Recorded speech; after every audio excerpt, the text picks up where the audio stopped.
Tonight I tell you, what you remember, you relive. Every scene you hold as true is still breathing in the unseen, sending out its harvest into tomorrow. For the past is not behind you, it is beneath you, the root, feeding the fruit you call your life. And unless you change the root, the fruit must remain the same. That is why we revise. Man believes time moves forward, but creation moves from within out. The unseen acts first, the visible only follows. When you revise a memory, you are not touching yesterday. You are changing the invisible cause from which tomorrow must unfold. The scene you reimagine is not locked in the past. It is a living pattern of belief, and belief is the seed of all appearance. Change the pattern, and what once came forth as pain must now appear as peace. Each unrevised memory anchors you to an old identity. You keep meeting the same world because you keep remembering from the same state. But the moment you revise, you shift the axis of self. You cease to be the one who suffered and become the one who has learned, who has overcome, who now blesses what once cursed him. This change in identity is not psychological. It is creative. The world outside must now rearrange itself to reflect the one you have become. Now be still. Allow a single moment to rise. Perhaps something slight, yet it stings when remembered. Let it come without defense. See it.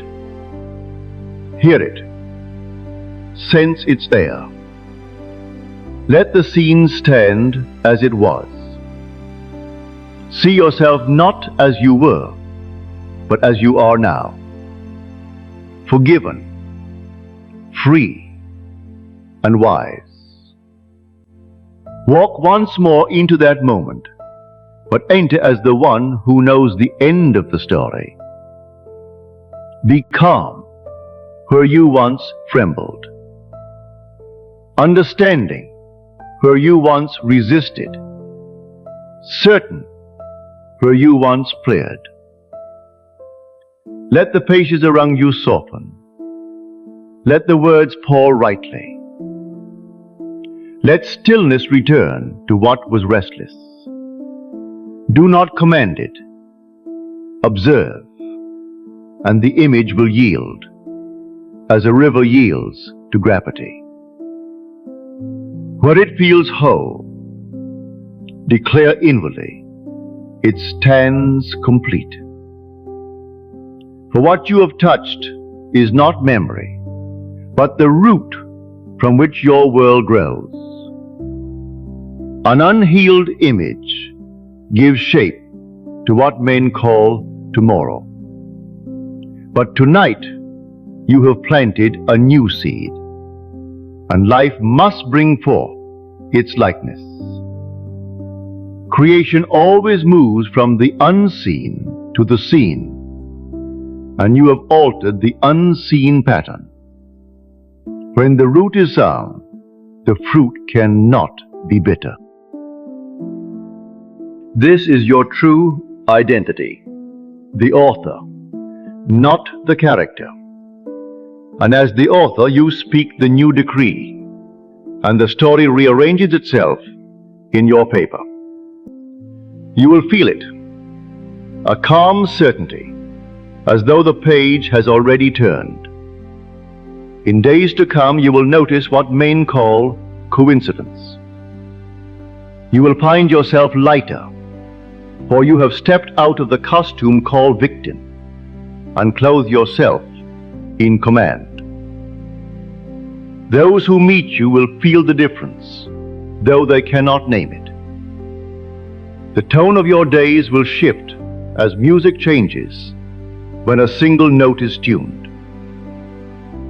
A message arrives, an apology finds you. Something that once ended in loss now unfolds as gain.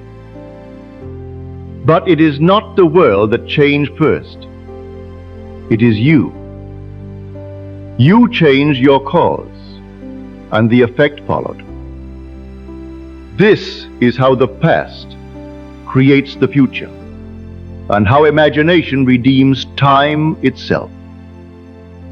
So remember this: to revise is to sow the seed of a new tomorrow.